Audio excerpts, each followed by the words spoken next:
뉴스 정면 승부. 이동형의 뉴스 정면 승부.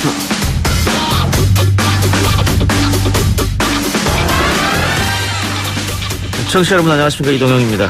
자유한국당의 기습적인 필리버스터 신청으로 연말 국회 그야말로 꽁꽁 얼어붙었습니다. 여야의 입장 차례로 들어보겠습니다. 삭발을 하고 단식을 하고 필리버스터를 하고 이게 국회입니까? 더 이상 저희 한국당에 끌려다니지 않겠습니다.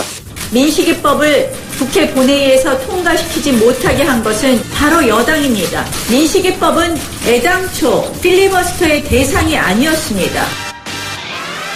자유한국당은 민식이법 통과를 위한 원포인트 본회의를 열자고 제안했습니다만 더불어민주당은 꼼수라면서 필리버스터 철회를 요구하고 있습니다. 일부에서 민주당 입장 박주민 의원으로부터 들어봅니다.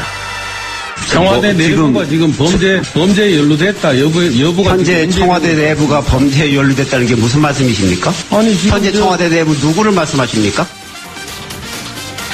김기현 전 울산시장에 대한 이른바 하명 수사 의혹과 관련해서 전직 청와대 특별감찰본원이 숨진 채 발견됐습니다. 선거 수사에 청와대 개입 여부를 두고 논란이 벌어지고 있는데요. 노영민 대통령 비서실장과 각상도 의원의 지난달 대화 내용 잠깐 들었습니다.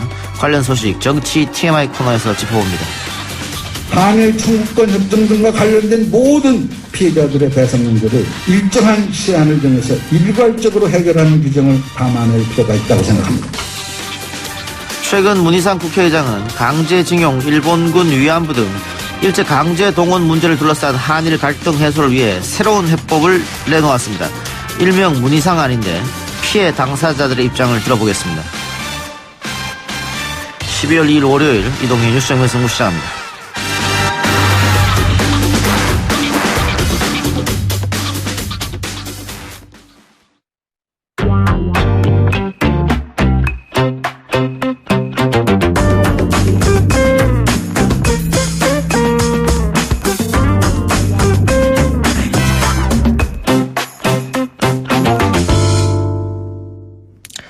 자유한국당의 무차별 필리버스터 카드로 정기국회가 파행 상태입니다. 내년도 정부 예산안도 오늘이 법정 처리 시한인데 올해는 다른 해보다 상황이 더 어려워 보입니다. 이 와중에 검찰 조사를 앞둔 민정비서관실 특감 발언이 숨진 채 발견되면서 한국당은 일명 청와대 하명 수사 의혹 관련 총공세를 펴고 있죠. 민주당 입장 들어보겠습니다. 박주민 최고위원 연결합니다. 의원님 나와 계십니까? 예, 안녕하십니까. 예, 오늘 우총 열린 걸로 알고 있는데 분위기 어땠습니까? 네, 사실 어제였죠. 일요일날 비공개 최고위원을 통해 가지고 필리버스터 이후에 어떻게 할 것인가에 대해서 대강의 방향은 잡았습니다. 예. 그러니까 필리버스터를 자유한국당이 처리해야 되고 그렇지 않을 경우에는 자유한국당을 제외한 나머지 세력들과 함께 법안을 처리하겠다고요. 예. 그런 내용을 좀 의원분들에게 설명을 하고 의견을 듣는 자리였는데요. 대부분의 의원들은 그런 방향에 동의를 하는 그런 분위기였습니다. 예. 지금 다른 야당, 정의당이나 뭐 민주평화당 같은 경우에도 민주당이 자유한국당이 너무 끌려다니는 거 아니냐. 4+1 협의체를 가동해야 된다. 이런 주장을 하고 있는데 같은 맥락입니까? 네, 뭐 그런 얘기입니다. 전에 저희들 입장은 그래도 되도록이면 자유한국당까지 포함해서 뭔가 그 협치를 통해 가지고 결과물을 낳을 것을 많이 고민했었는데 이제 필리버스터 신청을 통해 가지고 대화할 의지가 없구나, 무조건 막으려고만 하는구나라는 것이 좀 분명해지면서 방금 말씀하신 것처럼 자유한국당을 경우에 따른 배제하고 4+1 중심으로 법안을 처리해야 될 필요성이 더 커진 것 같습니다. 예. 지금으로 봤을 때는 자유한국당이 필리버스터를 철회할 생각은 없는 것 같은데 그러면 4+1 가동 그 시기는 언제쯤으로 보고 계세요? 저희들이 어제 이제 최고위 끝나고 나서 이제 말씀드렸던 것처럼 오늘 내일 뭐 적어도 한 수요일 정도까지 어떤 기간 말미를 자유한국당에 줬거든요. 그러니까 예. 그 내에 한번 자유한국당 태도 변화를 살펴보고요. 그렇지 않으면은 저희들은 말씀드렸던 대로 4+1을 가동해가지고 법안을 처리할 수 있는 여건을 만들어 나가려고 생각하고 있습니다. 예. 자유한국당 나경원 대표 같은 경우는 민식이법 통과를 못한 이유는 민주당이 있다. 그러면서 민식이법 자체는 애초에 필리버스터 대상도 아니었다. 이렇게 주장하고 있던데요. 자유한국당 나경원 원내대표가 지금 말을 바꾸는 것이고요. 예. 많은 분들이 보도를 통해서 그 장면을 직접 보셨을 거예요. 나경원 원내대표가 민식이법의 경우에는 필리버스터 대상은 아니지만 선거법 등 패스트트랙 관련된 법안들을 상정하지 않으면 예. 그때 민식이법 통과를 협조할 수 있다. 이렇게 얘기를 했거든요. 예. 그러니까 결과적으로 선거법이라든지 이런 패스트트랙 지정된 법안들을 통과시키지 않는 하나의 볼모로 삼은 거 예. 분명히 맞고요. 예. 지금 이제 와서야 하도 비난 여론이 세지니까 우리가 언제 그랬냐. 예. 통과시키자라고 말을 바꾸고 있는 거죠. 예. 네. 그 민식이법 볼모한 거 아니냐 이런 비난 여론이 거셌기 때문에 말을 바꿨다 이런 말씀인데 어쨌든 말을 바꿔든 어쨌든 간에 지금 자유한국당은 그러면 원포인트 본회의를 열자라고 했거든요. 민주당이 이걸 못 받는 이유는 어디 있을까요? 지금 유치원 3법 관련돼서든 보면은 필리버스터라든지 이런 얘기가 전혀 없다가 갑자기 전체 법안에 대해서 필리버스터를 건 것이거든요. 예. 근데 이제 전체 법안에 대해서 필리버스터를 걸려면은 각 법안마다 신청서를 작성해야 되기 때문에 예. 저희가 생각했을 때는 며칠 전부터 준비를 했을 가능성이 있습니다. 예. 근데 그런 사실들을 다 숨기고 갑자기 모든 법안에 대해서 필리버스터를 건 거 아니겠습니까? 예.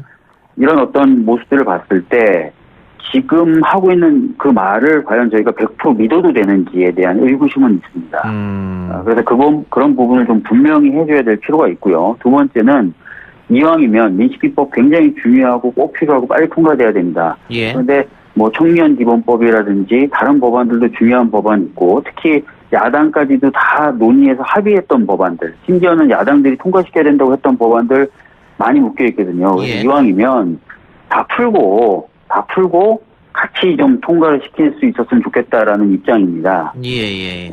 그래서 이제 그런 저희들이 시간 말미를 좀 준 거죠. 예. 예.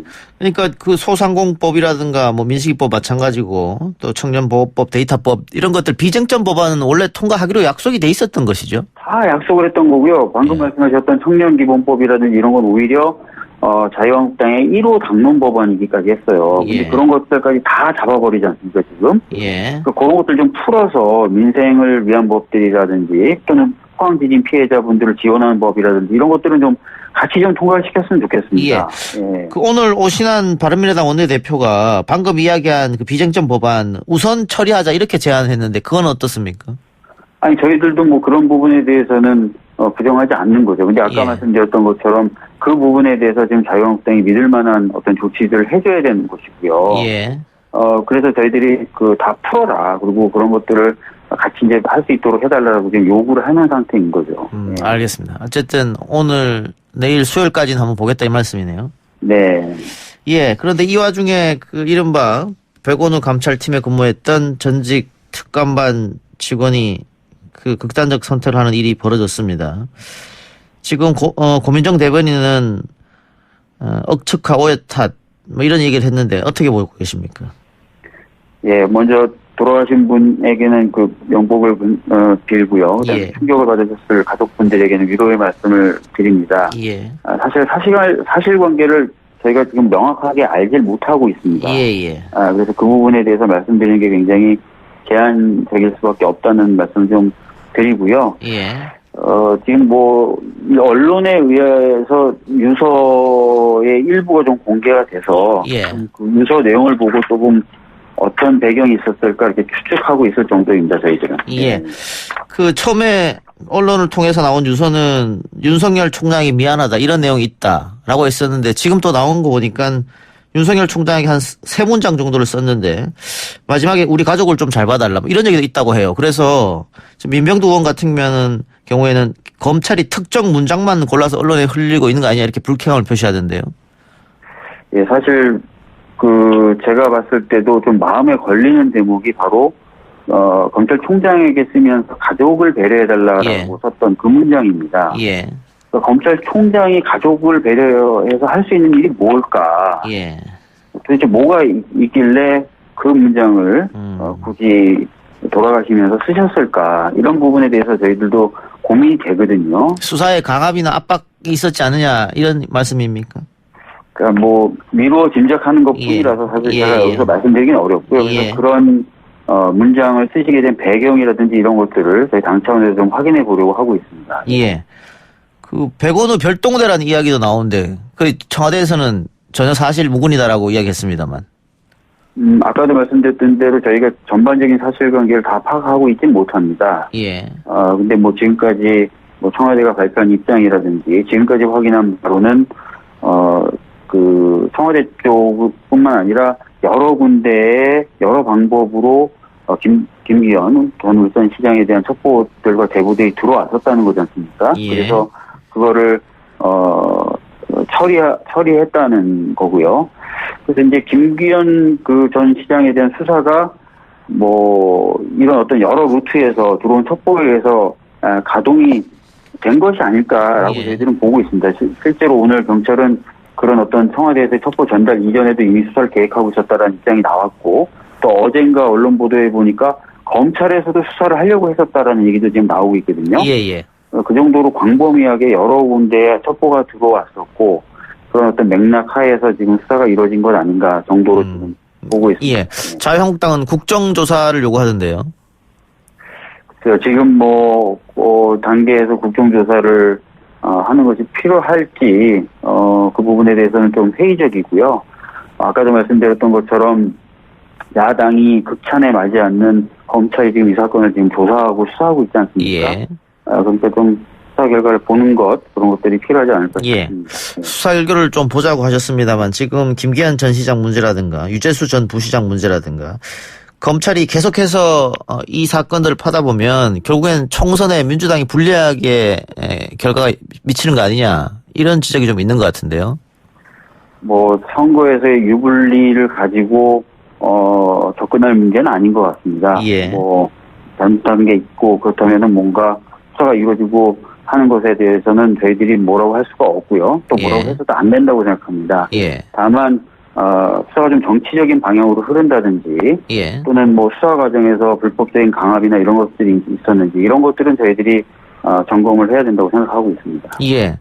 민주당 지지자들은 민주당과 청와대가 너무 나이브하게 대처하고 있는 거 아니냐 검찰에 대해서 그런 지적도 하고 있는 것 같던데요. 뭐 그런 비판 많이 하시고요. 예. 이번 주말에 공수처 관련된 토크쇼 할 때도 그런 말씀을 하시는 분들이 많으셨습니다. 그러나 문재인 정부는 검찰을 사유화해서 검찰을 통해서 상대방을 압박한다든지 또는 검찰이 살아있는 권력에 대해서 수사를 못하게 한다든지 하지 않는 것 이것이 또 국정 철학의 하나의 줄기입니다. 그래서 예. 저희들 입장에서는 지금 검찰 수사에 대해서 이렇다 저렇다라고 얘기하기보다는 아까 말씀드렸던 대로 이 수사가 정치적으로 흘러가거나 또는 불법적으로 뭐 강압적 수사를 한다든지 이런 부분에 대해서 만 점검을 해야 되는 것 아니냐 정도 생각하고 있습니다. 네. 예, 알겠습니다. 의원님 오늘 인터뷰 감사합니다. 네, 감사합니다. 예, 지금까지 더불어민주당 박주민 최고였습니다. 1부 순서 여기서 마치고요. 저는 2부 정치 TMI 코너로 돌아옵니다. 딱딱하고 지루한 뉴스가 소설보다 흥미진진해지는 새로운 경험. 놀라셨죠? 이것이 바로 이동준의 뉴스 정면 승부.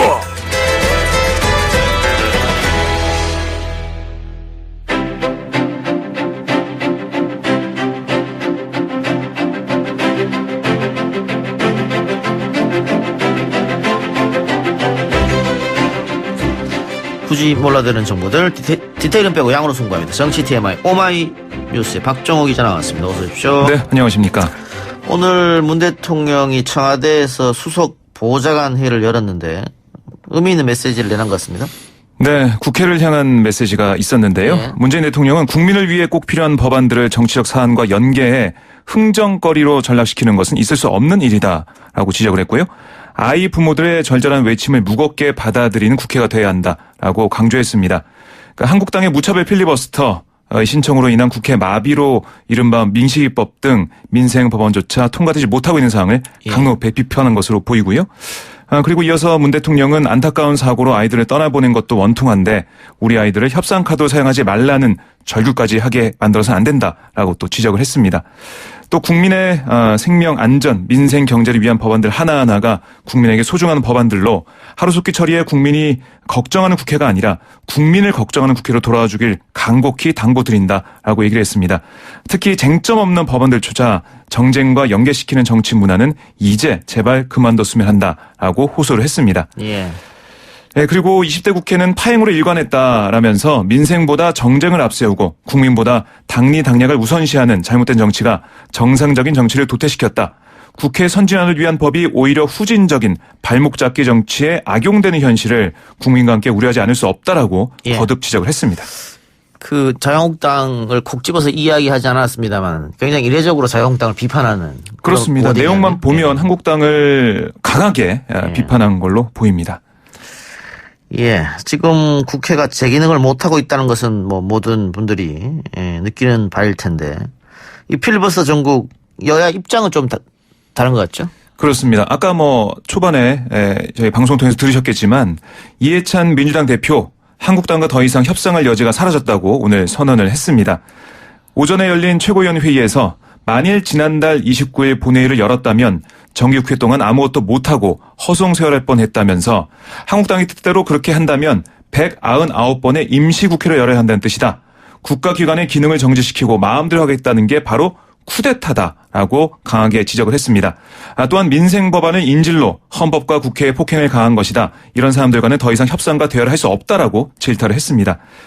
그리고 민주당의 협상 재개 요건 이 얘기 나왔는데요. 한국당의 필리버스터 취소라고 보시면 되겠습니다. 예. 이 대표는 한국당이 비쟁점 법안에 대한 필리버스터를 신청하지 않고 국회를 정상적으로 운영하겠다는 공개 약속하는 경우에만 한국당과 대화해 예산안과 법안을 처리하겠다라면서 응하지 않을 경우에는 국회를 정상 운영하고자 하는 다른 야당과 협력해서 국회를 정상화시키겠다라고 강조했습니다. 예. 그러니까 뭐 4+1으로 통과시키겠다 이 말인 것 같고요. 그렇습니다. 쟁점 법안에 대해서는. 네. 그다음에 예산안 같은 경우에는 국회가 마비되면은 정부가 낸 예산안을 통과할 수밖에 없는 문제거든요. 그렇죠. 그런데 사실 이론적으로는 가능한데요. 예산안 같은 경우는 오늘까지 통과돼야 되거든요. 예. 네, 통과될 가능성이 없기 때문에 아마 2015년부터 계속해서 법정 시한을 넘긴 채로 예. 진행이 되게 되겠는데 아무래도 예산안 같은 경우는 여야 합의로 했던 게 관례이기 때문에 예. 야당, 그러니까 한국당의 입장 변을 좀 기다릴 것으로 보입니다. 예, 알겠습니다. 자, 황교안 한국당 대표는 당무에 복귀했고 정미경 신보라 의원도 단식을 중단했네요. 네, 그렇습니다. 황교안 대표가 오늘 당무에 복귀하면서 두 여성, 그러니까 정미경 최고위원과 신보라 의원에게 이제 단식을 그만해라라고 좀 요구를 했습니다. 그래서 두 최고위원과 의원이 병원으로 가서 지금 회복을 하고 있는 상황이 됐고요. 황교안 대표가 오늘 당무에 복귀하면서 처음으로 향한 곳이 국회가 아니라 청와대 앞이었습니다. 그러니까 청와대 앞에 이 단식 농성장이 한국당의 투쟁 천막이 됐어요. 거기서 당무를 보는 거예요, 앉아서. 그런 상황이 됐고, 황교안 대표는 오늘 비판 여론 의식한 듯 시급한 민생 관련 법안들을 우선 통과시키도록 하겠다라면서도 여당은 야당이 민생법을 가로막고 있다고 거짓 선동하고 있다. 그러나 사실이 아니다라고 주장을 했습니다. 오히려 이를 빌미로 국회법에 보장된 합법적인 필리버스터를 방해하는 것이야말로 탈법적, 반민주적, 비민주적 처사다라고 주장을 했습니다. 나경원 대표도 강하게 청와대와 여당을 향해서 메시지를 내놨는데요. 청와대 여당은 잘못된 불법적 패스트트랙을 처리하고 양대 악법 처리할 생각하기는커녕 더 큰 불법으로 맞서고 있다라면서 하루빨리 통과돼야 할 민식이법, 각종 민생 법안이 여당의 국회 봉쇄에 발을 동동 구르고 있다. 민주당을 향해 화살을 돌렸고요. 또한 나원내 대표는 민식이법 통과를 위한 원포인트 국회를 열자고 제안했는데 왜 여당은 아직도 묵묵부답인가라며 야당의 합법적이고 평화적인 필리버스터 권한을 원천 차단하기 위해서 민식이법 정도는 늦춰도 된다는 게 여당인가라고 되물었습니다. 예, 서로 남 탓을 하는 그런 상황인데 비쟁점 법안이죠. 민생 법안 처리를 위한 원포인트 본회의. 일단 민주당은 자유한국당을 못 믿겠다 이런 네. 입장인 것 같은데 원포인트 본회의도 그럼 열릴 가능성이 희박하다 이렇게 보면 되겠네요. 희박하다고 볼 수밖에 없는 게요. 서로 믿지 못한다 이렇게 보시면 되겠습니다. 특히 민주당은 29일, 그러니까 지난달 29일에 있었던 본회의에서는 비쟁점 법안 합의한 법안들이 올라온 거거든요. 예. 패스트트랙으로 올라탄 유치원 3법이 있었지만 어쨌든 합의한 법안들마저 패스트트랙에다 걸어버리는데 어떻게 믿을 수 있냐. 특히 필리버스터 신청 대상 법안 199건 가운데 26건의 법안이 한국당 의원들의 대표 발의한 법안이에요. 예. 이런 것까지 들어가 있고 또 76건은 여야 합의를 거친 것이었습니다. 예. 이런 상황에서 필리버스터 처리하지 않는 이상 그런 약속을 하지 않는 이상 어떻게 국회 본회의를 열어서 한국당이 필리버스터 할 줄 모르는데 어떻게 우리가 할 수 있겠느냐 이런 입장이고요. 한국당은 원포인트 국회를 열 수 있다고는 얘기하고 있지만 민주당이 주장하고 있는 필리버스터 철회 이거는 우리는 할 받아들일 수가 수 없다. 없다. 예. 이런 입장입니다. 알겠습니다. 자유한국당 당직자들이 오늘 오후에 일괄 사퇴했다고 하는데 이유는 뭡니까? 그러니까 오늘 황교안 대표의 일성이 쇄신과 통합이었어요. 그러니까 오늘 아까 말씀드린 청와대 인근 투쟁 텐트에서 최고위원회를 주재하고 그동안 너무 태만했다면서 단식하는 동안 많은 교훈을 얻었다. 국민이 한국당이 다시 태어나기를 간절히 바란다라고 확신하게 됐다라고 얘기를 했습니다. 그러면서 더 이상 국민의 명령 받들기를 지체하면 한국당은 정말 국민들로부터 외면받을 것이고 문재인 정권 시즌2, 시즌3가 지속할 것이다라며 국민의 명을 받아 과감한 혁신을 이뤄내겠다라고 밝혔어요. 그래서 변화와 개혁을 가로막으려는 세력들을 이겨내겠다. 필요하다면 읍참 마속하겠다라고 강조하기도 했습니다. 당의 쇄신에 역행된 것을 다 쳐내겠다 이런 입장인데요. 이런 발언이 있은 지 5시간 만에 이 당직자들이 당직을 사퇴하겠다라고 나온 겁니다. 아니 당직자들이 잘못한 건 아니잖아요. 국회가 이렇게 된 거는. 근데 당직자들이 왜 다 사퇴? 당의 개혁과 쇄신에 동참하겠다라는 뜻을 예. 보이면서 오늘 일괄 사퇴했다라고 박맹호 사무총장이 얘기를 했는데요. 그럼 오늘 선별 사표 수리하겠다 이 말입니까? 대표가? 그 일괄 사퇴하면서 그걸 받아들일 것으로 보입니다. 지금 상황을 보면 박맹호 사무총장이 이렇게 얘기했어요. 아시다시피 문재인 정권 폭정과 국정농단의 한거에 목숨을 걸고 노천에서 단식 투쟁을 했다. 이제 우리 당은 변화와 쇄신을 더 강화하고 대여 투쟁을 극대화할 절체절명의 순간에 와 있다라면서 사퇴 배경을 전했습니다. 아까 황교안 대표의 말하고 일맥상통을 하죠. 예. 그러니까 그래서 미리 논의한 거 아니냐 이런 얘기가 있었잖아요. 그렇습니다. 예. 그렇게 볼 수밖에 없고요. 또 이 눈에 띄는 명단이 있습니다. 바로 김세연 여의도 연구원장인데요. 당장 당직 사퇴를 하지 않겠다고 하지 않습니까? 예. 여론조사 같은 것도 있고 여러 가지 중요한 일이 있기 때문에 예. 당을 위해서 하지 않겠다고 했는데 이 명단에 포함됐어요. 사퇴를 본인이 하겠다는 건지 아니면 일괄 사퇴하니까 함께 하자고 했던 건지 좀 취재를 해봐야 될 것으로 보이는데요. 어쨌든 사퇴 명단에 들어가 있습니다. 그리고 기자들이 이런 것도 물어봤어요. 오늘 사태가 총선 불출마로 연계되는 것이냐 묻는 기자의 질문에 박맹호 사무총장은 그것과 전혀 관계가 없고 예. 당 운영과 관련된 문제다라고 덧붙였습니다. 알겠습니다. 좀 지켜보고요. 사무처 당직자들은 또 희망퇴직을 받았더라고요. 아마 자유한국당이 재정난을 겪고 있어서 네, 그렇게 볼 수가 있습니다. 그런 문제 같은데 네. 어떻게 되는지 좀 보고. 자, 다른 얘기 해보죠. 백원우 전 민정비서관 산하에서 특감반원으로 근무했던 검찰 수사관이 검찰 조사를 앞두고 지인의 사무실에서 숨진 채 발견이 됐습니다. 그 조사를 한번 받고 나서 다시 오라 그랬어서 네. 그리고 나서 이제 조사 앞두고 그런 선택을 한 것 같은데 청와대는 일단 어떤 입장입니까? 예, 청와대가 어떻게 보면 오늘부터 적극 대응에 나섰다라고 볼 수가 있는데요. 그동안은 서면 브리핑 정도로 얘기를 했었는데 오늘 고민정 청와대 대변인이 직접 브리핑을 열었습니다. 그래서 특감 반원들은 울산시장 첩보문건 수사 진행과는 일절 관련이 없다라면서 하명 수사 의혹을 전면 부인했거든요. 예. 이렇게 얘기했습니다. 민정수석실 직제, 이른바 별동대라는 의혹이 제기된 특감 반원들의 역할, 이들이 울산에 방문한 이유 등을 상세히 설명을 했는데요. 고 대변인은 민정비서관실 특감 반원 중 2명이 특수관계인 업무를 담당하게 돼 있다. 어제 돌아가신 한 분이 그 특수관계인 담당자 중 한 분이다라고 소개를 했습니다. 그러면서 지난해 1월쯤 집권 2년차를 맞아서 행정부 내 기관 엇박자, 그러니까 잘 맞지 않는 그런 실태 점검을 했고 이를 위해 민정수석실 행정관과 감찰반원 30여 명이 대면 청취 조사를 했다라고 얘기했어요. 그러니까 특수관계인 업무 담당 2분이 당시 울산 고래고기 사건에 담당했다라고 전했습니다. 그러니까 울산 고래고기 사건 기억하신 분 계시겠지만요. 검찰과 경찰의 갈등 양상으로 번진 그런 사건이었죠. 그러니까 울산으로 이동한 이 두 수사관이 각각 울산지방 경찰청으로 흩어져서 사정을 청취한 다음에 상경했다. 이게 청와대의 설명입니다. 그리고 일부에서는 공직자들을 감시하는 건 반부패 비서관실 소관인데 민정비서관실 특감반원들이 이런 활동하는 게 월권이 아니냐 이런 지적도 나오고 있지만 여기에 대해서 고 대변인은 민정비서관실은 민정수석실의 선임 비서관실이기 때문에 다른 비서관실 소관 업무에 대한 조력이 가능하다라고 설명을 했습니다. 그러니까 어차피 같은 민정수석실에 있는 그 조직이기 때문에 다른 조직이 하는 업무에 대해서 조력할 수 있고 도와줄 수 있고 함께할 수 있다. 이런 취지의 설명이었습니다. 결국 이들이 활동한 게 업무 영역을 부당하게 벗어난 게 아니다라는 설명인 셈이고요. 특히 고 대변인은 뭐 이들이 하명수사 사건에 연루됐다는 의혹에 대해서도 저희가 그러니까 청와대에서 확인해 봤지만 특감 반원들은 울산시장 첩보문건 수사 진행과는 일절 관련이 없다는 점을 다시 한번 강조한다라고 언급하기도 했습니다. 그러니까 이를 두고 청와대가 그동안 사건 경위에 대해서 자체 조사를 실시해서 특감 반원들이 하명수사에 관여하지 않았다는 결론에 이르렀고 나름대로 이를 입증할 수 있는 자신감이 있는 거 아니냐 이런 분석이 나오고 있습니다. 그러면은 지금 언론 보도로 나오는 거 보면은 하명수사가 맞다라는 뉘앙스로 기자들이 기사를 쓰고 있지 않습니까? 그건 다 검찰발 같은데. 그렇습니다. 그럼 검찰에서는 하명수사가 맞다라고 보고 있는 거고 청와대는 아니다라고 생각하는 거고. 이게 아까 고래고기 한부 사건 얘기했습니다. 고래고기 한부 사건은 검경이 치열하게 맞붙었던 사건이지 않습니까? 그렇습니다. 그런데 이게 결국은 그 갈등이 당시에 황운하 울산경찰청장과 검찰의 갈등으로 비춰졌거든요. 그렇죠. 네, 검경수사권 문제도 있고 해서요. 네. 그렇기 때문에 청와대는 사람을 내려보냈다는 것이고. 예, 어떻게 갈등상이 전개되고 있고 입장이 어떤 건지 왜 이렇게 엇박자가 나는지 알아보려고 했다는 겁니다. 예.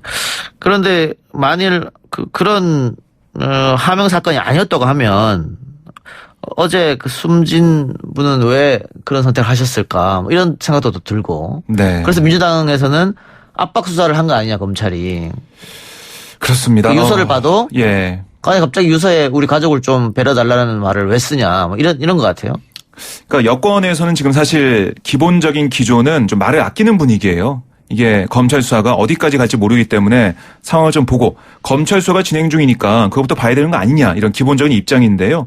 그런데 어제 극단적인 선택을 한 검찰 수사관의 유서 내용이 조금씩 알려지고 있는데 아까 말씀하신 것처럼 윤석열 검찰총장을 향해서 죄송하다. 가족들을 배려해 주시길 부탁드린다라는 내용이 들어있단 말이죠.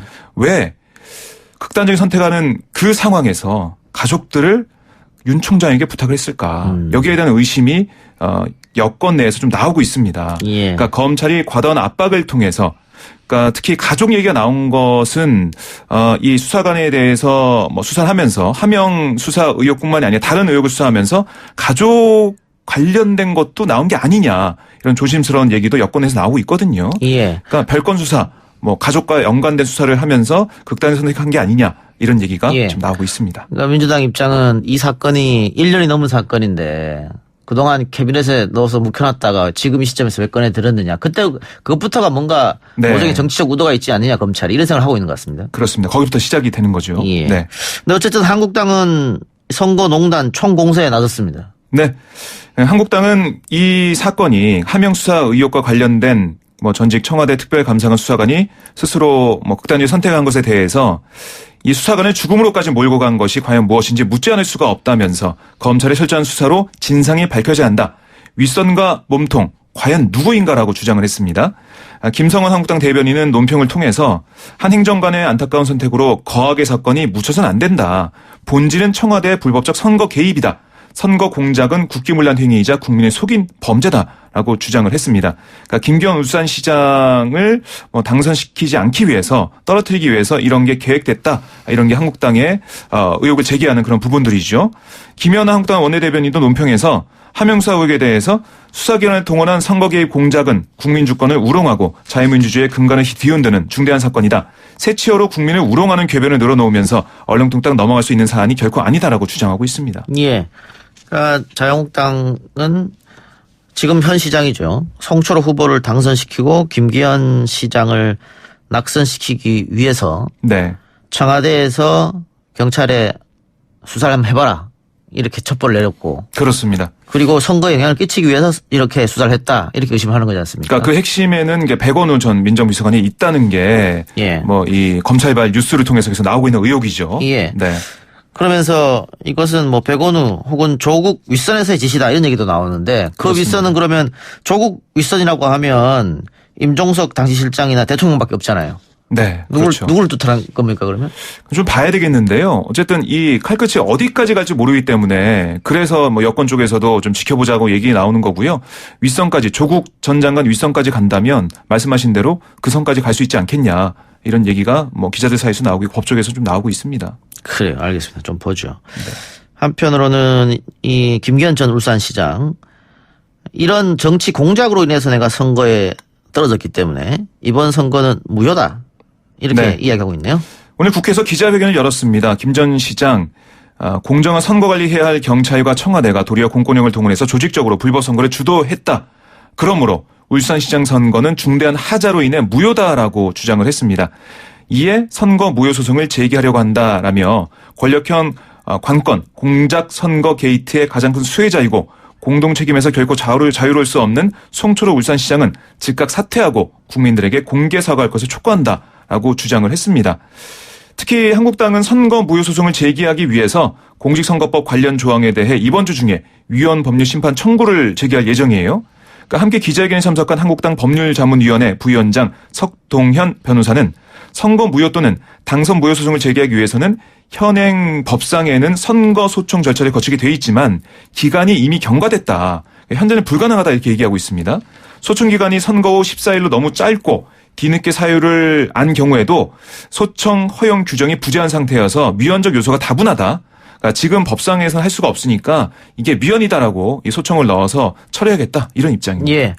이 사건이 참 글쎄 어디까지 퍼질지 모르겠습니다만은 검찰이 지금 경찰이 하명 수사를 받고 나섰다 이렇게 이제 이야기하고 있는데 네. 이 첩보는 검찰도 받았던 것이고 그렇습니다. 검찰도 나름 내사를 했었거든요. 네. 그럼 검찰도 청와대에서 첩보를 받고 하명 수사를 했는지 그것도 이제 밝혀야 될 부분이잖아요.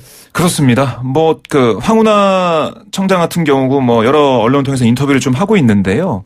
아까 김기현 전 시장이 주장했던 그런 부분들, 김기현 전 시장 관련된 고발이 들어와서 피고발인 신분이 김기현 시장이 된 상태였음에도 불구하고 선거에 영향을 미치지 않기 위해서 조사하지 않았다는 겁니다. 그러니까 김기현 시장을 한 번도 부르지 않았는데 그렇습니다. 만약에 하명 수사였다면 불렀을 거 아니냐.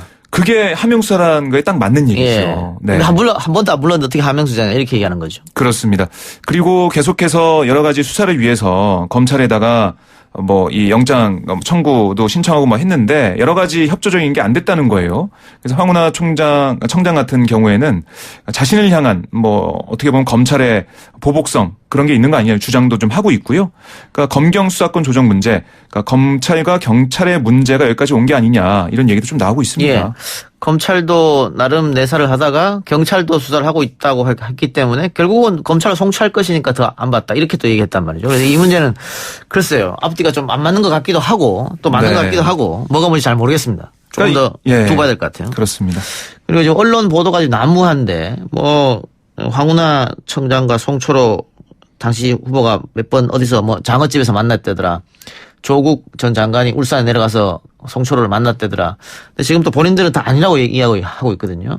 그런 부분에 대해서는 어떻게 결론이 날지도 검찰 수사에서 밝혀지겠죠. 좀 지켜봅시다. 그리고 내일 YTN 새벽에 하는 출발새 아침 여기에 송철호 울산시장이 전화 연결한다고 하니까 여러분들 궁금한 부분들 많이 들어보시길 바라겠습니다. 네.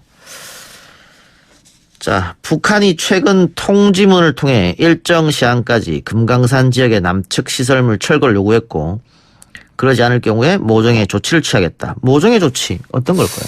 그러니까 뭐 언론 분석을 통해 보면 뭐 시설을 폭파할 수도 있다. 뭐 이런 얘기도 좀 나오고 있는데요. 어쨌든 북한이 계속해서 강경한 입장을 취하면서 우리 정부 그러니까 통일부에서 얘기하고 있는 여러 가지 제안을 거부하고 있다. 이거는 좀 확실해 보입니다. 이와 관련해서 김현철 통일부 장관이 오늘 관훈클럽 초청 토론회에서 현재 남북 간의 입장 차이가 지속되고 있는 상황이라고 설명을 했는데요. 김 장관은 북한은 일관되게 시설물을 철거하는 입장을 고수하고 있다면서 금강산 관광이 12년 동안 중단돼서 시설물 노후화가 심각하기에 정비의 필요성에 대해서는 우리도 공감을 하는 데까지 와 있다라고 얘기를 했습니다. 그러면서 금강산 관광이 추진되는 과정에서 숙소 문제를 해결하지 못해 컨테이너를 임시 숙소로 사용한 적이 있었는데 금강산 지역에 340개 정도 있다. 그동안에 중단되고 나서 관리가 되지 못하다 보니 여러 가지 차원에서 방치되어 있는 것도 사실이다라고 덧붙였습니다. 우선 컨테이너 숙소를 철거하는 방안을 검토 중이다 이렇게 볼 수가 있는데요. 또 다른 당국자는 금강산 지역에 그 온정각이나 온천장, 교회, 극장 등 다양한 시설들이 있지만 철거에 오더라도 국내에서 사용할 수 있는 방안이 없다. 우선 컨테이너 등을 철거하며 북측과 지속적으로 협의해 나간다. 이런 구상을 좀 밝히고 있습니다. 그러니까 북측의 철거가 너무 세니까 우리가 철거할 수 있는 건 철거하면서 대화를 좀 해보겠다. 이렇게 좀 볼 수가 있고요. 특히 좀 눈에 띄는 게 뭐냐면 샘 해밍턴 같은 남한에서 활동하는 외국인 방송인 5명이 금강산을 방문했지 않습니까? 예. 그 지난 10월 16일부터 17일까지 금강산을 방문해서 북측 안내원의 안내를 받으면서 금강산에 이동해서 관광을 한 것으로 알려지고 있는데요. 이들이 금강산을 방문한 시기가 바로 김정은 위원장이 금강산 시설 철거를 요구했다고 조선중앙통신이 보도하기 딱 일주일 전이에요. 예. 그러니까 북한이 금강산 관광사업에서 남측을 전면 배제시킬 의도가 없다는 게 아니냐 이런 또 풀이도 나오고 있습니다. 예. 그러니까 불렀겠지요. 홍보를 위해서. 그렇죠. 부를 이유가 그거밖에 없죠. 예. 그런데 또 이게 철거하라고 지금 우리는 만나자고 하는데 계속 페이퍼만 보내면서 철거하라고 하니까 네. 상식적으로 페이퍼만 받고 우리가 가서 철거하기가 어렵지 않습니까? 어렵죠. 뭐 만나야 뭐 어디를 철거하고 어떻게 철거하고 얘기가 될 텐데. 네. 일단 북한의 지금 이런 요구도 굉장히 비상식적이지 않느냐. 또 하나는 오늘 통일부 장관이 얘기한 것 중에는 북한에서 또 원산 갈마를 공동 개발하자 또 얘기했다고요. 이건 네. 또 금강산은 우리가 알아서 하겠다고 해놓고 이건 왜 또 이렇게 얘기하는지.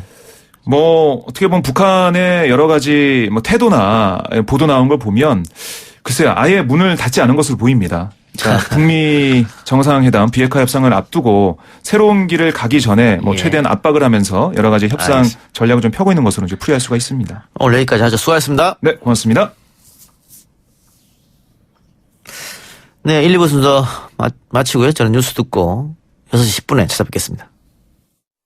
아 글쎄 안 들려 들을 뉴스 없어 아무 뉴스도 귀에 들어오지 않아 듣고 또 들어도 들을 뉴스 없어 만든 게 이 프로야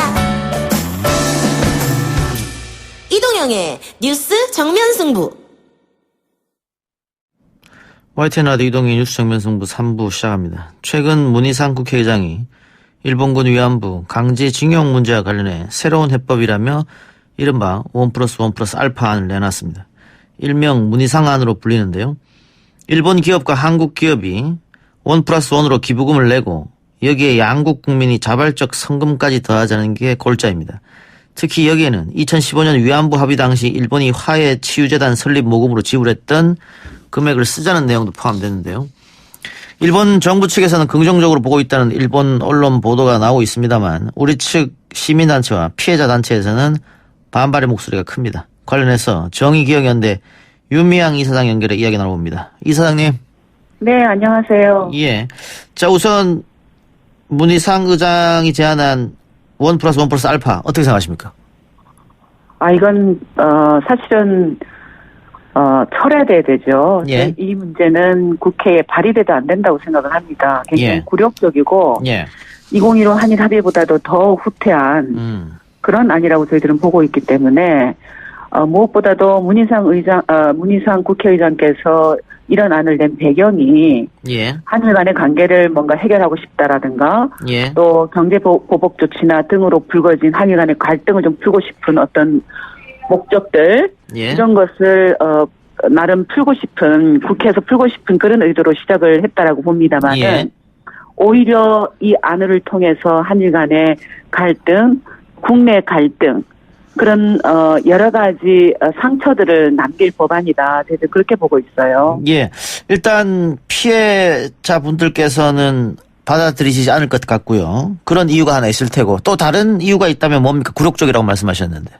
무엇보다도 가해자는 반성하지도 또 사죄할 생각도 배상조차도 대부분의 배상 판결조차도 거부하고 있는 입장에서 특히 일본 정부가요? 네, 그렇습니다. 예. 그런데 그 문제를 풀기 위해서 피해국 국회에 법을 만들어서 일본 정부의 그런 어떤 책임을 면해주겠다라는 것을 법으로 만든다. 예. 이거는 역사적으로도 큰 과오를 낳는 일이고 그동안 우리가 과거사를 청산하는 일에 있어서 가장 큰 걸림돌이 65년 한일협정, 나아가서는 이제 2015 한일 합의가 사실은 걸림돌로 작동이 되고 있거든요. 예. 거기에 하나 더해지는 거죠. 지금 의장 법안이. 예. 근데 일각에서는 그러면은 이런 안도 못 받아들일 거면은 계속 일본과는 이렇게 지내야 되는 거냐. 현실적으로 괜찮은 안 아니냐 또 이런 주장도 있더라고요. 사실은 그냥 상식적으로 생각해 보더라도 예. 그동안에 지난 74년 동안 한일 간의 관계가 제대로 미래지향적인 관계 또는 갈등이 아닌 화해의 관계가 되지 않은 이유는 일본 정부가 근본적으로 이 문제에 대해서 일제 식민지에 대해서도 부정하고 식민 책임에 대해서도 부정하고 과거 그 피해자들에 대해서도 그 책임을 부정하는 것 때문에 일이 이루어졌잖아요. 예. 근데 이것을 현실적인 대안이라고 생각하시는 분들은 오늘 당장 혹은 내일 당장이라도 어떤 법안이 한일 간의 관계를 풀 수 있을 것이라고 착각하는 데 있다고 생각을 해요. 예. 이건 전혀 그렇지 못합니다. 예. 오늘 내일의 갈등도 풀지 못할 뿐더러 3년 후, 5년 후, 10년 후를 생각해 보세요. 똑같은 갈등들 어떤 그런 역사 문제로 인해서 아시아의 어떤 평화가 위협되는 그런 일들이 반복될 거라는 거거든요. 예. 이 문제는 가해자가 풀 수 있게끔 국제사회와 공조하고 또 다른 피해국들의 목소리도 나오게 만들고 하는 그런 노력들이 좀 더 필요하다라는 생각이 좀 들어요. 예. 뭐 이번에 문희상 의장한 대로 한다고 해도 결국은 또 몇 년 있다가 일본 정치인들의 망언이라든가 이런 게 나오면 또 물거품이 될 수 있으니까 말이죠. 지금 현재 그렇게 되고 예. 있거든요. 네. 할머님들은 어떤 이야기를 주시던가요? 치아라 그렇게 이야기합니다. 아, 치아라. 예. 책도 없다 치아라 이렇게 말씀하고 계세요. 예. 할머니들이 무엇보다도 예. 네, 그 2015 한일 합의로 인해서 할머니들이 그 수년 동안 얼마나 고통스러웠는지 아마 국민들이 다 아실 거예요. 그런데 겨우겨우 특히 이제 김복동 할머니라는 분은 올해 1월 28일 돌아가시기 직전까지도 그 화해 치유제든 해산하고 빨리 10억엔 돌려줘라. 예. 그래야 내가 좀 덜 굴욕적으로 그 눈을 감을 수 있겠다라는 예. 이야기를 하셨거든요. 예. 근데 그 하해치유재단 남은 돈 60억 원도 그 알파에 포함시켜서 위로금을 강제동원 피해자들에게 지급하겠다. 이런 안 자체는 그 2015 한일 합의가 피해자들과 우리 사회에 남긴 그 상처, 갈등, 그 깊이를 여전히 깨닫지 못하고 있는 것이다. 예. 라고 생각할 수밖에 없어요. 예. 그 60억 원을 뭐 새로 만드는 기금에 넣는다는 부분은 논란이 되니까 문희상 의장 쪽에서는 실제 발의 때는 제외될 것이다 뭐 이렇게 얘기는 하긴 했습니다만 네. 예, 할머님들이 결국은 원하시는 것은 뭐 돈 이런 것보다는 일본 정부의 사과 이거네요 결국은. 그럼요. 그동안 얼마나 숱하게 이야기를 해왔어요. 예. 돈이었으면 이미 95년 일본의 아시아 여성평화 국민기금 때 다 받았을 거고요. 예. 그랬죠. 근데 할머니들이 늘 원했던 거는 가해자의 진정한 반성, 사죄, 법적인 배상이다. 우리 가난하다고 1,000억이라도 위로금은 받을 수가 없다라는 것이 피해자들의 목소리였거든요. 예. 그 목소리가 갖고 있는 준엄함을 문희상 의장께서 아르셔서 이 법이 얼마나 우리 역사에 어떤 무거운 책임을 만들게 될까 다시 한번 돌아봤으면 좋겠습니다. 예. 그렇습니다. 그런데 뭐 이런 경우도 있지 않습니까? 지금 일본의 그 지도자가 누구냐에 따라서 한국을 네. 대하는 자세가 조금 달라진다. 특히 아베 같은 경우에는 아마 극우 세력의 박수를 받아서 그런지 모릅니다만은 대한국에 대해서 굉장히 이해할 수 없는 발언을 계속 하고 있거든요. 네. 그래서 그 아베가 아닌 다른 사람이 뭐 지도자로 올라가면 조금 한영이가 좋아지지 않겠느냐. 어떻게 보세요? 글쎄요, 지금 아베가 그 총리로 내세우고 있는 자민당 집권당이 여전히 그 어떤 정권을 잡는다라면 크게 변화는 기대하기 어려울 것이라는 생각이 좀 들어요. 예. 물론 일본 사회가 전반적으로 민주화되고 그리고 그들 사회 내에서 이루어지고 있는 이런 부정의한 방법들, 과거 역사에 대한 부정이라든가 소수자에 대한 탄압이라든가 편애라든가 이런 일들을 고칠 수 있는 사회가 만들어지는 것, 그것이 굉장히 중요하다고 보고요. 그것을 해서 사실은 저희들은 이미 일본의 시민단체와 함께 연대해서 대학생들에게 정부가 역사 교육을 시켜주지 않으니까 우리가 거꾸로 한국으로 초청해서 1년에 3번 정도 그 대학생들이 반대로 한국에 와서 그들의 역사를 배울 수 있게끔 하는 이런 일들을 진행하고 있거든요. 예. 저는 오히려 한국 정부도 또 한국의 시민사회도 그와 같은 긍정적인 방식으로 이 문제를 풀어나갔으면 좋겠다. 예. 부정적인 방식보다는 예. 조금 더 많은 미래 세대들을 양성해내고 조금 더 역사인식을 제대로 할 수 있는 그런 사회가 되게끔 하는 이런 역할들을 조금 시간이 걸리겠지만 점차적으로 증대해 나가면 또 장차 그런 정권이 일본에도 세워졌을 때 훨씬 과거 역사를 청산하는 데 쉽지 않겠는가 그런 기대를 가지게 되네요. 예.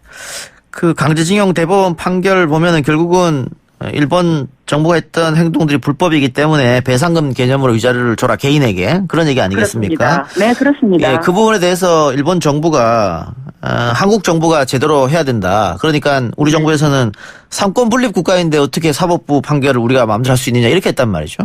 근데 지금 네. 문희상 의장안이 만약에 통과되면 그것도 우리 정부가 했던 말이 모순이 생겨버리는 거잖아요. 그렇습니다. 네. 그 기금을 통해 위자료를 지급한다 그러면 예. 네, 그렇습니다. 그 부분에는 역시 당연히 할머니들도 그렇고 강제징용 피해자분들도 그렇고 받아들일 수 없다 이 말씀인데. 네, 그렇습니다. 혹시 정부 측에서나 다른 쪽에서 지금 문희상 의장 안 혹은 다른 안 가지고 할머님들한테 와서 이야기한 적은 있습니까? 이렇게 해도 되냐 뭐 양해를 구한다거나. 아니요, 사실은요, 이 안이 저희들도 와세다 대학에서 강연한 보도를 통해서 알게 됐잖아요. 예. 그리고 강력하게 항의를 하니까 이미 안은 없다라고 거짓말했어요. 예. 안이 만들어진 게 아니다. 그런데 이미 안이 만들어져서 돌고 있었어요. 그 상태에서 저희들이 그 안을 다른 통로를 통해서 알게 되었고 접수하게 되었고 그걸 분석해 보니까 그 내용 속에는 한일 양국이 2015 한일 합의도 유효하다는 걸 확인한다라든가 과거사 문제를 모두 일괄적으로 포괄적으로 해결한다라든가 2015 한일 합의에서 정말 위험스럽다라고 생각했던 그런 내용들이 다 담겨진 것을 법으로 그것도 한국 국회에서 법으로 그것을 확인해 주겠다라는 그 법이 이것이라는 것이 예. 드러난 거죠. 예. 그때서야 저희가 항의하러 찾아간 것도 문희상 의장을 직접 만나지는 않았지만 항의하러 갔을 때도 우리를 만나 설명했다라고 이야기를 했고 근데 저희들은 그 설명에 대해서 끝까지 이것은 안 된다라고 이야기해요. 예. 그리고 그 다음에 기자회견을 통해서도 항의 입장을 밝혔고 예. 또 항의 방문을 통해서 이것은 안 된다라고 이야기를 했는데 그 다음에 언론에 나온 것은 만나서 설명했다. 이러한 방식으로 언론 보도가 나오고 있고 하는 행태들 여전히 눈 가리고 아웅하는 방식으로 진행되고 있다. 예. 이건 굉장히 위험한 것이다. 예. 지금이라도 국민들의 뜻 또 뿐만 아니라 세계에서 어떻게 이런 인권 문제가 해결되어 왔는가라는 것을 검토해서 무엇보다 세계로 나가지 않더라도요. 유엔에서는 적어도 이 과거사를 어떻게 해결하라라고 이야기를 하고 있는가. 지금부터라도 그것 좀 봤으면 좋겠어요. 예. 이사님이 그런데 좀 현실적으로 좀 봅시다. 이거 네. 법안을 발의하겠다 이렇게 말은 한 상태이기 때문에 네. 만일 발의가 되면 일단 자유한국당 같은 경우에는 2015년 위안부 합의 당시 집권당이거든요. 네. 그러니까 그렇습니다. 거기 플러스 민주당이 오케이만 하면 이거 통과되는 건 어렵지 않다. 그러면 현실적으로 어떻게 할 것인가? 그 전에 막아야 됩니다. 이거는. 예. 네, 이거는 그렇게 되면 안 되고요. 예. 정말로 그렇게 되면 우리 일본은 뒤에서 얼마나 깔깔거리고 웃고 있을지 눈에 선해요. 예. 아마 우리 비웃을 거거든요. 예. 우리는 우리대로 분열되어서 싸우고 갈등하고 그런 일들이 벌어질 게 뻔하거든요. 예. 그런 일은 일어나서는 안 됩니다. 저희가 일어나지 않게 하기 위해서 지금 적극적으로 민주당 의원들도 만나고 있고 그리고 뿐만 아니라 국제적인 그런 어떤 여론의 호소도 하고 있고 그런 상황이거든요. 예. 참 일본 정부의 모습이 독일 정부와는 너무나 비교되는데 네. 피해자들에 대한 배상 책임 문제 또 사과 문제는 가해자인 일본에서 해야 되는데 지금 일본 정부는 뒷짐지고 있고 우리 정부가 뭐 어떻게 해결하려고 왔다 갔다 하는 모습이 좀 안타깝습니다. 그렇습니다. 예, 알겠습니다. 어쨌든 여론을 만들어 나가는 그런 모습이 중요하다 이렇게 말씀하셨습니다. 네. 예, 정의기억 연대 차원에서의 노력도 있겠습니다만은 또 일반 우리 청취자분들이나 국민 여러분들이 하실 수 있는 일은 어디에 있을까요? 다음 세대 우리 후손 세대들에게 일본과 한국 간의 이렇게 갈등들 이것을 물려주지 않기 위해서라도 지금 세대를 사시는 분들이 일본이 진정으로 그들의 범죄에 대해서 뉘우치고 사죄하고 배상할 수 있도록 하는 그런 목소리들을 정치권을 향해서 내야 된다고 생각을 해요. 그것은 단지 한국 안에 살고 있는 분들만이 아니라 해외 각지에 살고 있는 우리 해외 동포들도 지금 현재 이 역사 문제가 어떻게 청산되고 있는가.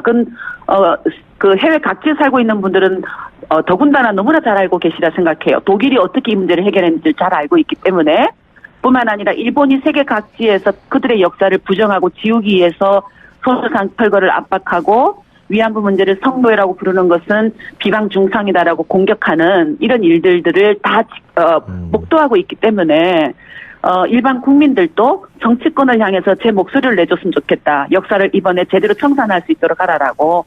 예. 또 가해자가 피해자들에게 제대로 반성하고 사죄하고 배상할 수 있도록 하라. 그런 목소리를 냈으면 좋겠고요.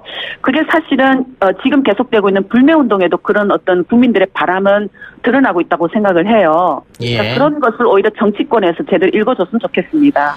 알겠습니다. 그리고 또 안타까운 것이 지금 피해 받으신 할머님들에게 시간이 별로 없다는 점 아니겠습니까? 네. 많은 분들이 벌써 돌아가셨고 생존에 계신 몇 분이라도 살아 계실 때 일본에 대한 사과를 좀 받았으면 하는 그런 생각인데 지금 할머니 몇 분 좀 계시죠? 지금 20분 살아 계신데 예. 그러니까 그분들이 가장 원하셨던 절실한 소망이 사실은 내가 살아있을 때 일본으로부터 진정한 사죄를 받고 싶다였어요. 그렇겠죠. 예. 진정한. 저는 그 할머니들의 그런 소망이 비록 내가 그 해결을 그러니까 받지 못하고 눈을 감는다 하더라도 예. 그런 굴욕적인 해결은 원하지 않을 것이다라고 생각을 합니다. 그게 지난 30년 동안 할머니들과 함께 만나오면서 제가 느꼈던 그 경험이고 올해 1월 28일에 돌아가셨던 김복동 할머니의 그 간절한 메시지도 우리 미래 세대들이 제대로 우리 문제를 해결해줬으면 좋겠다 하는 그런 뜻을 안고 눈을 감으셨다라고 생각이 들어요. 예. 김복동 할머니 영화는 많은 분들이 보셨습니까? 네, 많은 분들이 보고 계시고 지금도 계속 공동체 상영을 하고 있고요. 예. 해외 각지에서도 지금 김복동 영화를 보는 그런 활동들이 진행이 되고 있고 제가 듣기로는 지금 일본에서도 내년에는 전국으로 상영을 할 계획이다라는 소식이 전해오고 있습니다. 알겠습니다. 이사님 오늘 말씀 여기까지 드릴게요. 네, 고맙습니다. 감사합니다. 지금까지 윤미향 정의기억연대 이사장이었습니다. 3부 수사 마치고요. 4부에서는 여론조사 전문가들과 함께 여론 이야기 해봅니다. 뉴스 신동 이 작가와 함께하는 비포장 뉴스 해학 뉴스 정면 승부.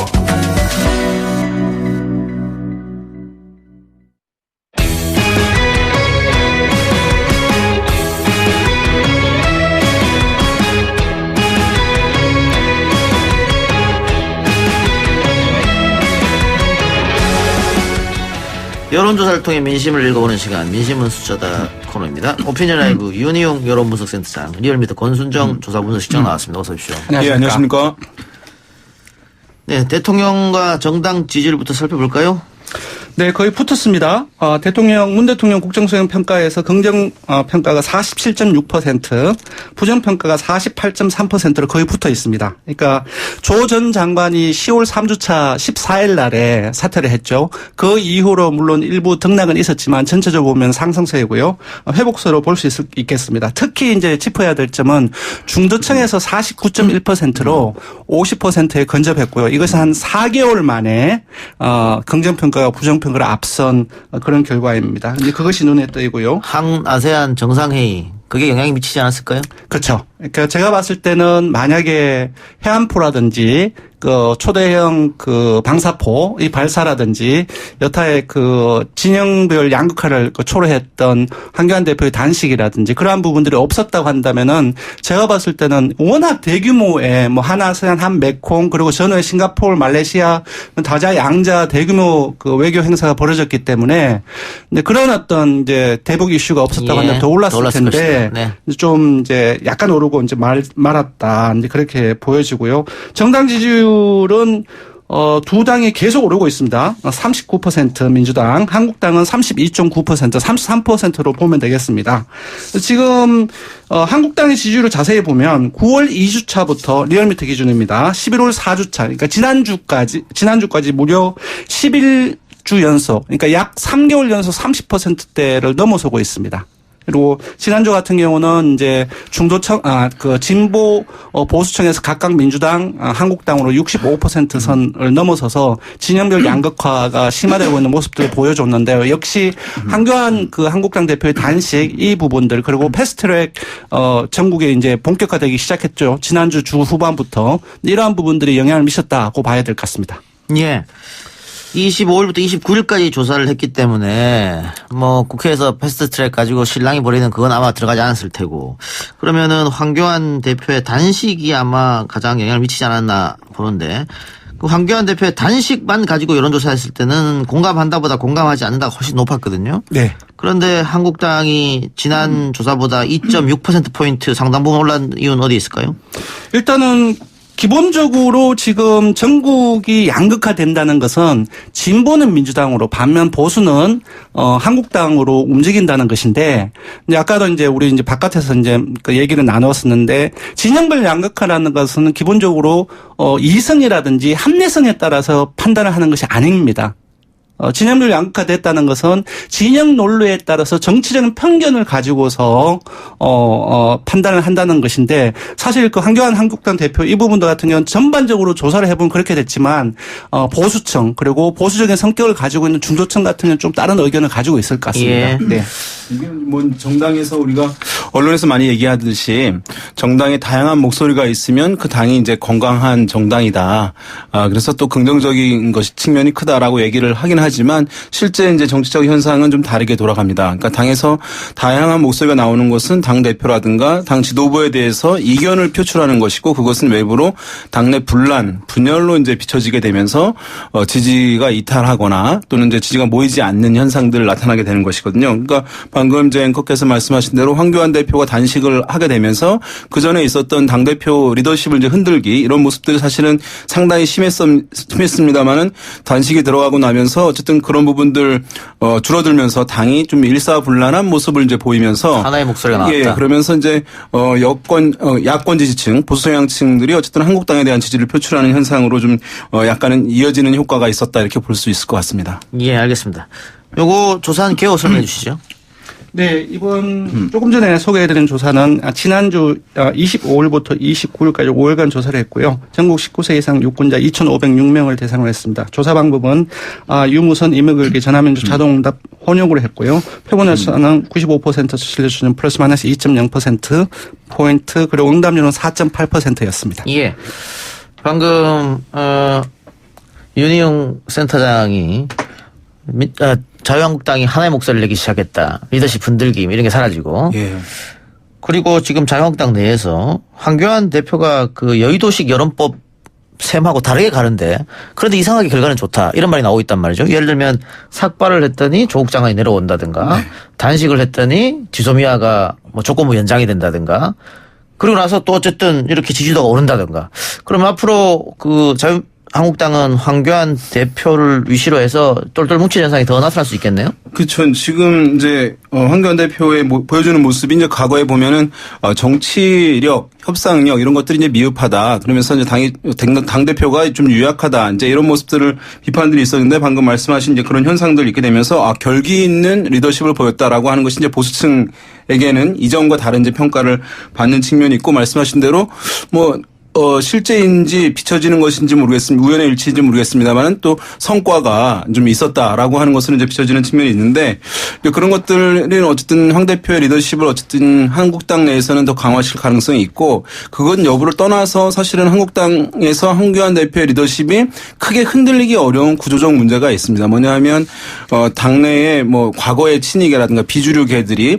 어쨌든 새로운 바른미래당 등과의 통합 등을 통해서 어쨌든 새로운 길을 모색해 보려고 하는 흔들기라든가 시도들이 있었지만 실제 당내의 최대 계파 최대 세력은 이른바 친박계 출신들이 황교안 대표를 옹립하고 있는 모양새이기 때문에 사실 황교안 대표가 흔들리게 되면 당내의 현재 주류 의원들이 내년 총선에서의 공천 등 부정적 영향을 받을 수밖에 없는 것이기 때문에 황교안 대표의 리더십을 어쨌든 흔들리지 않도록 정교하게 어쨌든 이어질 수 있도록 하는 힘이 당내에 상당히 이제 강하기 때문에 외부의 어떤 평가나 시각과는 다르게 크게 쉽게 흔들리지는 않을 것이라고 봅니다. 예. 그래서 그럼 앞으로 어떻게 될 것이냐?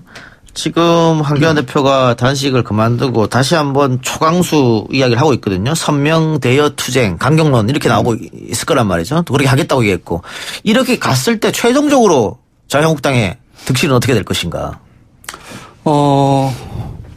솔직히 봤을 때는 그 여론조사 전문가로 봤을 때는 자유한국당 입장에서는 나쁘지 않다고 봅니다. 그러니까 지금 사실상의 미디어가 여론을 좌우하는 겁니다. 그러니까 미디어라는 필터, 매개를 통해서 미디어 자체가 매개니까 매개를 통해서 전부 다 판단을 하게 되는데 이제 그렇게 강경 투쟁을 나갔을 때는 기본적으로 민주당하고 자유한국당 쪽으로 언론이 집중될 수밖에 없거든요. 그러니까 언론 커버리지가 커지는 부분들이 있고 그 과정 속에서 중도층이 만약에 이제 그 민생 외면이라든지 그런 어떤 흐름들이 강화가 되었을 때 떨어져 나가지 않겠냐 자유한국당 쪽으로 그렇게 보시는 분들도 있는데 저는 생각이 조금 다릅니다. 그러니까 기존에 정쟁이 심화되고 그 진영별 양극화가 양극화가 심화되는 과정 속에서 기본적으로 중도층 역시도 보수적 중도층 그리고 진보적인 중도층으로 재편되는 양상이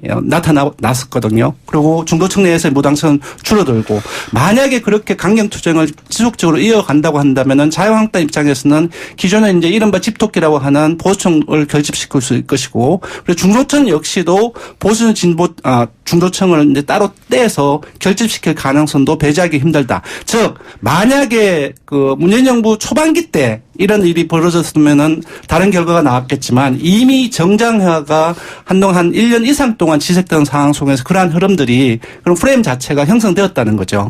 예, 동의하십니까? 이제 지금 이제 선거법이 만약에 개정이 안 될 경우에는 뭐 그 가능성이 저는 좀 있을 수 있다고 보는데 만약에 선거법이 패스트트랙 통과가 돼서 이제 비례대표제가 의석이 좀 확대되고 또 연동제가 일정 부분 도입이 된다고 할 경우에는 또 상황이 약간 달라질 수 있다고 보는데요. 왜냐하면 뭐 이따 얘기가 나오겠습니다만 한국당 우리가 선거 때 이런 얘기를 하거든요. 이제 찍지 않을 정당, 비토 정당이라고 하는데 여전히 그것이 이제 40%를 상회하고 있는 상황이고, 그 다음에 뭐 황 대표 이제 보수층의 핵심 지지층들이 이제 결집한 부분은 있습니다만은 황 대표의 단식 등에 대한 공감도도 또 현저히 좀 낮은 측면들을 보여주고 있는 상황에다가 최근에 이제 여권을 중심으로 해서 예산안을 앞두고 또는 이제 민생 법안을 앞두고 이제 그것을 팽개치고 있다라고 하는 이제 여권 진영에서의 여론전도 만만치 않게 벌어지고 있다는 점에서 그 처리가 지연되는 데 국민적 비판들도 있을 수 있다는 점에서 이제 중도층 등의 이제 호응도는 이렇게 강경한 투쟁이 제약될 수밖에 없다는 점에서 여전히 이제 그런 효과가 단기적으로 있을 수 있는데 장기적으로 지속될지 여부에 대해서는 좀 불확실한 측면이 있다고 보겠습니다. 특히 중도층에서는. 그 아까 리얼미터 조사가 29일까지 조사했었죠. 그렇기 때문에 지금 필리버스터 논쟁이라든가 본회의 불발 책임 이건 지금 들어가지 않은 상황인데 다음 이제 이번에 조사할 거 아니겠습니까? 그 조사를 했을 때 그 결과는 어떻게 될 것인가? 지금 아까 얘기했던 한국사회여론연구소가 발표한 다른 조사입니다만은 공수처 설치 찬성이 훨씬 많고요. 7대2 정도로 유치원법 처리도 찬성 69, 반대 17입니다. 또 여기에다가 절대 투표하지 않을 정당이 44대 18로 또 자유한국당이 압도적으로 높고요. 그리고 민식이법 불발 원인은 어디에 있느냐 이런 걸 봤을 때 이번 주의 여론조사 결과는 어떻게 될 것인가? 당 지지율 어떻게 예측하세요? 필리버스터 부분들을 많은 분들이 반영이 안 됐고 반영이 되면 한국당의 지지율이 떨어질 것이라는 예상을 저한테도 많이 해오는 사람이 있어요. 근데 저는 그렇게 변하지는 않을 것이다라고 말씀을 드렸어요. 왜냐하면은 기본적으로 아까도 말씀드렸다시피 그러니까 일단 필리버스터 이 부분들은 지금 이제 그 언론 환경하고 같이 봐야 됩니다. 그러니까 한국당의 목소리도 지금 주말 지나면서 필리버스터와 같이 나오고 있거든요. 보수 언론들 중심으로 해서. 그러니까 민식이법이 법사위를 통과되지 않아서 사실상의 필리버스터의 대상이 아니었다는 것. 그리고 나경원 원내대표가 주장하고 있는 만약에 패스트트랙을 분리해서 우리가 먼저 민생법안 통과하자고 얘기를 했다라든지 그런 부분들이 언론 통해서 많이 커버로 나왔거든요. 근데 그런 부분들도 이제 감안을 해야 되고 국민들이 정치를 직접 보지 못하고 언론을 통해서 보니까 맞습니다. 언론 환경 자체가 알겠습니다. 그런 부분들도 있고 두 번째로는 아까도 말씀드렸다시피 지금은 이제 문재인 대통령이 얼마 전에 그런 얘기를 했습니다. 공수처법도 정쟁화되는 과정 속에서 이렇게 진영별로 나눠지다 보니 이렇게 됐다는 말, 그 말에 답이 있다고 생각합니다. 지금은 정쟁화의 정부이고 아까도 제가 말씀드렸다시피 이성이라든지 합리의 기준으로서 판단하기보다는 진영별 정치적 편견으로 판단하는 경향이 상당히 많이 강화되고 있기 때문에 필리버스터가 그러니까 일부에서 민주당을 중심으로 해서 민생을 발목 잡기라는 국정 발목 잡는 어떤 흐름 그런 주장이 있다 할지라도 다른 결과가 나올 가능성도 있다고 봅니다. 민생 발목 잡기 프레임에 자유한국당이 빠질 수도 있지만은 또 반대로 울산 시장 하명수사 논란이라든가 그렇죠. 유재수 논란은 또 여당에서는 굉장히 불리한 사안이기 때문에 같이 가고 그게 있습니다. 같이 가니까 팽팽해질 수 있단 말이죠. 네. 말씀하십시오. 네, 저는 마찬가지로 그 말씀 드리려고 했는데요. 이제 말씀하신 지금 의회에서 국회에서 어쨌든 민생법안 예산안들 처리가 지연되고 있는 것에 대한 책임론은 분명히 이제 한국당에게 몰릴 가능성은 있지만 말씀하신 이제 민정비서관실에서의 어떤 김기현 전 울산시장 측에 대한 이제 하명 수사, 그다음 유재수 전 부산시 경제부시장 수사 관련해서 이것이 이제 야권의 공세가 매우 지금 첨예해지고 있고 총공세 형식으로 지금 이제 진행이 되고 있는 상황이기 때문에 그런 정치적 공방 속에서는 그런 이제 한국당이 국회에서의 그런 이제 책임을 좀 회피된다라고 하는 비판은 약간 이제 비켜갈 수 있는 소지는 일정 부분 있다고 보입니다.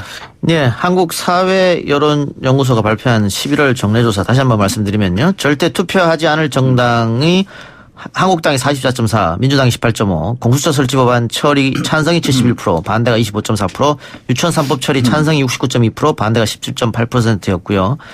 이것은 KSOI가 지난달 29, 30일 전국 성인 1,010명을 대상으로 유무선 병행 전화 면접 조사 방식으로 실시했고요. 표본 오차는 95% 신뢰 수준에서 플러스 마이너스 3.1%포인트 수준이고 응답률은 13.8%였습니다. 이게 이제 선거에서 절대 투표하지 않을 정당. 이건 이제 선거 때 사실 많이 물어보는 질문이긴 하거든요. 정당뿐만 아니라 이제 어느 지역구 선거에서 이번 선거에서 우리 지역 국회의원 후보 절대로 찍지 않을 후보는 누구냐. 이제 이러면서 그 비토 정서라고 하는데요. 비토 정서를 이제 확인하기 위해서 이 질문들을 이제 많이 물어보긴 합니다. 이제 이것을 물어보는 이유는 그렇습니다. 이제 어느 정당을 지지할 것이냐, 어느 정당 후보를 찍을 것이냐라고 하는 것은 그 사람의 이제 어쨌든 지지 수준을 확인하는 것이긴 한데요.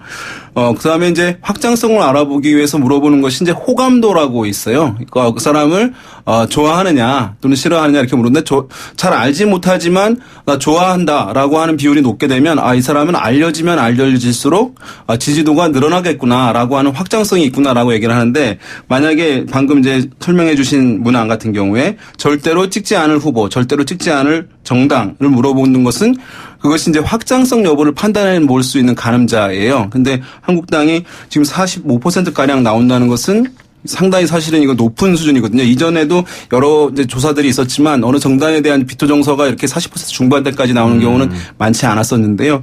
지금 한국당으로서는 어쨌든 여러 가지 여권의 악재가 있어서 공세에 이제 호기를 잡은 상황이긴 합니다만은 당 자체에 대한 국민적 기본 이제 호감도, 기본 인식도 자체가 지금 매우 이제 비토 정서에 갇혀 있는 것이기 때문에 선거에서는 40%를 득표를 하더라도 의미가 없잖아요. 51%를 당선을 해야 되기 위해서는 이제 50%를 넘어야 되는 상황이기 때문에 당선권으로 이제 많은 후보들을 올리기 위해서는 이 문제를 사실은 해소하지 않고 간다면 상당히 어려운 선거가 될 수밖에 없는 측면도 여전히 남아있다 이렇게 보겠습니다. 자유한국당도 그 부분에 대해서는 계속 고민 중에 있을 것 같습니다. 이게 처음 조사도 아니고 그렇죠. 비호감도 1등 정당이 몇 번 했었기 때문에 그래서 황교안 대표가 청년들 불러서 초대해서 청년들로부터 이야기를 듣는 시간도 가지고 그런 이유도 이런 거 한번 타파해보기 위한 그런 몸부림 아니었겠습니까? 네. 예.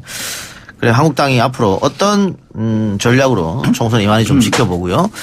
황교안 대표는 계속 얘기 가겠습니다만 나경원 원내대표 같은 경우에 지금 임기가 얼마 안 남았거든요. 그런가요? 네.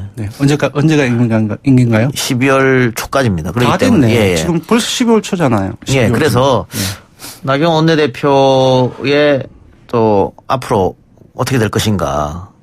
이런 것도 자유한국당 내에서도 여러 가지 의견이 나오고 있는 것 같은데.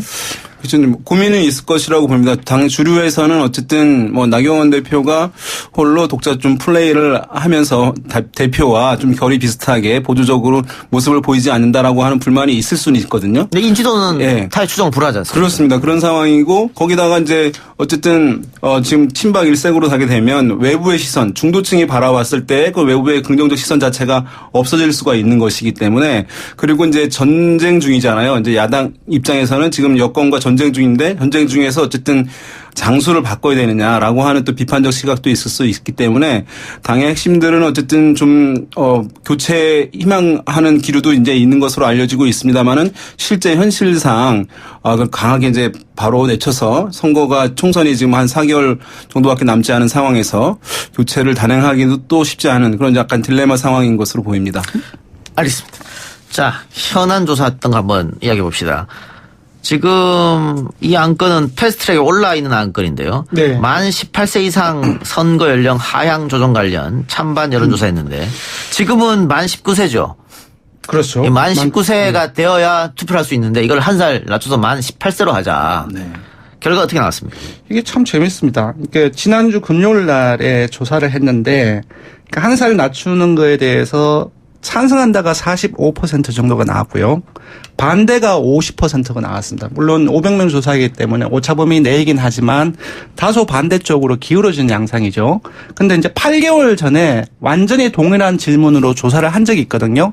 그때는 거의 이제 대칭적으로 반대가 나왔습니다. 그때는 찬성이 한 51%가 나왔고 반대가 한 46%가 나왔죠. 그러니까 5%포인트로 그때는 오차범위 내에서 찬성이 앞선 거죠. 그래서 지금 8개월 동안에 뭐가 흘러가는지 좀 볼 필요가 있어요. 예. 3월 중순부터 지금까지 예. 한국당이 계속 한교안 리더십을 2월 27일에 세우고 난 이후 2월 27일 이죠? 예, 세우고 난 이후에 지속적으로 대여 투쟁을 강화하는 과정 속에서 지지율을 끌어올렸고 이 과정 속에서 20대 남성이라든지 20대의 보수층이랄까 그런 부분들이 지속적으로 강화되는 시기였거든요. 그래서 그런 부분들의 정치적 맥락까지 같이 보면 이 조사 결과가 이해가 될 수 있지 않을까 싶습니다. 예. 여기 보면은 이제 조사에서 흥미로운 게 있어요. 뭐냐면 뭐 찬성하는 쪽은 뭐 이제 예상하시다시피 이제 진보 성향층일 텐데요. 이제 민주당이나 정의당 지지층 등이고 또 반대에 높은 것은 이제 보수층인데 거기에 보면 이제 60대 이상 또는 50대들인데 특이한 게 이제 20대들이 들어가 있어요. 예. 그러니까 우리 생각으로는 이제 갓 만 18세 지난 20대들이 뭐 투표 연령을 낮추는 것에 대해서 긍정적일 것이라고 생각되지만 예. 실제로는 그 20대에서 이제 반대 기류가 이제 상당히 높은 것을 이제 확인할 수가 있는데 그러니까 일단 60대 이상에서 반대하는 것은 그 젊은 사람들이 뭘 알아? 이럴 수 있는데. 네네. 왜 같은 이제 나이 차이 얼마 안 나는 20대에서 반대를 하느냐. 네. 그래서 이거는 과거부터 이제 이 조사들을 보면 그렇더라고요. 특히 20대 중에서도 이제 20살이 지난 유권자들 같은 경우에 특히 반대가 심해요. 그 본인들의 어렸을 때 2, 3년 전의 생각을 떠올려서 그런지 모르겠는데 그래서 그런 현상이 이제 흥미롭다는 것을 얘기해 드리는 것이고요. 근데 네. 모병제 같은 경우에도요. 네. 가장 반대가 심한 것이 막 군대 갔다 온 사람들. 네, 다 반대하거든요. 본전 생각나는 것이. 3월달에 이 조사를 했을 때도 20대에서 반대가 높았어요. 그래서 저는 이제 이렇게 생각합니다. 이제 이것은 사실은 이제 여론조사로 이런 것은 이제 국민 의견을 정치적으로 지금 워낙 이제 세대에 따라서 한 살 선거 연령이 낮아지는 것이 이제 과거에 비해서는 달라지긴 했습니다만은 젊은 층이 이제 물론 이제 20대에서 보수화 얘기도 많이 하고 있습니다만은 어쨌든 세대에 따라서 지지하는 정치 세력이 달라지는 현상들이 뚜렷해지고 있어서 유불리가 있는 상황인데요. 이것을 이제 정치적으로 이렇게 판단하게 하기보다는 저는 이제 국민들의 참정권을 확대하고 또 투표의 편의성을 제고하는 것이라고 한다면 그것은 어떠한 이유를 달지 않고 그 확대하는 흐름으로 가는 것이 민주주의 관점에서 맞다고 보는 것이거든요. 외국의 많은 선진국들이 18세 또는 그 이하로도 선거권을 주고 있는 상황인데 우리나라가 이렇게 성장한 상황에서 우리 국민들이 그만큼 18세들이 어떤 정치적 인식이 떨어진다고 보기가 어렵거든요. OECD 국가 중 우리만 18세 선거권이 없습니다. 네, 우리만 그런 면에서 어쨌든 이 문제는 그런 이제 정치적 유불리를 떠나서 국민의 참정권 확대라는 관점에서 바라보고 이것은 빨리 해결하는 것이 저는 바람직하다고 봅니다. 윤희용 센터장 개인적 생각은 찬성이네요. 그렇죠. 이것은 뭐 정치적인 저는 어느 입장을 떠나가지고요. 건순정 실장은. 고3 교실이 정치해야 된다는데요. 아니 만 18세기 때문에 반대 다 입장은 졸업했습니다. 그렇고 저는 100% 윤희용 대표님의 의견에 공감합니다. 네. 그래요. 이런 것도 있죠. 지금 만 18세가 되면 운전면허를 딸 수 있거든요. 네. 그리고 술, 담배도 할 수 있고. 그렇죠. 결혼도 할 수 있고. 만 19세 아닌가요? 18세입니다. 그런데 선거만 안 된다는 거. 이것도 네. 조금 이상하지 않느냐. 그러니까 우리가 뭐 워낙 정치에 대한 이제 불신이 크니까 이거 어린 이제 뭐 만 18세 중에서는 이제 대부분은 이제 고등학교를 졸업한 예. 상황이고 일부 이제 고등학생들 있을 수 있는데 이것이 이제 정치화되는 것 아니냐라고 하는데 정치화는 우리나라에서 지금 부정적으로 인식되고 있습니다만은 정치적인 생활에서 정치를 인식하고 정치적인 판단을 내리는 것이 학생들이 한다고 해서 아니죠. 문제되는 것은 예. 아니거든요. 예. 그래서 그런 부분에서 현직 정치인들, 정치 불신을 야기한 기성 정치권들의 책임도 저는 있는 것으로 그러니까 생각됩니다. 시계를 몇십 년 정도로 돌려보면은 그러니까 부마 항쟁 기억나시죠? 그때 주축이 중학생이었어요. 예. 예. 그 미국이나 영국의 지도자들이 30대 지도자가 되고 40대 초반에 되고 했던 것들도 다 네. 고등학교 때부터 정치를 배웠기 때문에 그런 그렇습니다. 거거든요. 예. 우리는 근데 굉장히 지금 국회 또 정부에서 일하고 있는 사람분들이 평균 연령이 너무 높으니까 그런 문제도 지적받는데 너 고등학생들은 정치를 하면 안 된다. 정치를 아예 논의조차 하면 안 된다. 그 자체가 좀 고라한 생각이 아닌가 그런 생각 드네요. 네. 알겠습니다. 근데 지금 예전에는 젊은 층이 진보를 대변하고 진보를 많이 찍는다 이런 얘기 있었습니다만은 예. 최근 투표에서는 그게 아니라는 게 또 드러났었죠? 일단 그 지지율로 보면 30, 40대는 민주당이 상당히 강세입니다. 예. 근데 20대 같은 경우는 이제 리얼미터는 발표를 안 하지만은 내부적으로 분석은 계속합니다. 20대 남성하고 여성을 분리를 해보면은 20대 남성이 어떤 경우에는 한국당 지지율이 최근에 민주당보다 더 높은 경우가 있습니다. 이게 이제 보수 정당들이 이것을 이제 부정적으로 볼 것만은 아닌 것이 지난 대선 때 우리가 생각해 보면요 여러 후보들이 나왔잖아요 대선 주자들이. 문재인 후보도 있고 유승민 후보, 심상정 후보도 있고 안철수 후보도 있었는데요. 홍준표 후보도 물론 있었죠. 홍준표 후보 물론 이제 10% 약간 못 미치긴 했는데 대부분의 후보들이 20대에서 10% 이상의 득표를 했어요. 그러니까 20대에서 정치적 성향이 매우 다양화된 것을 지난 대선이 극명하게 뚜렷하게 보여주었거든요.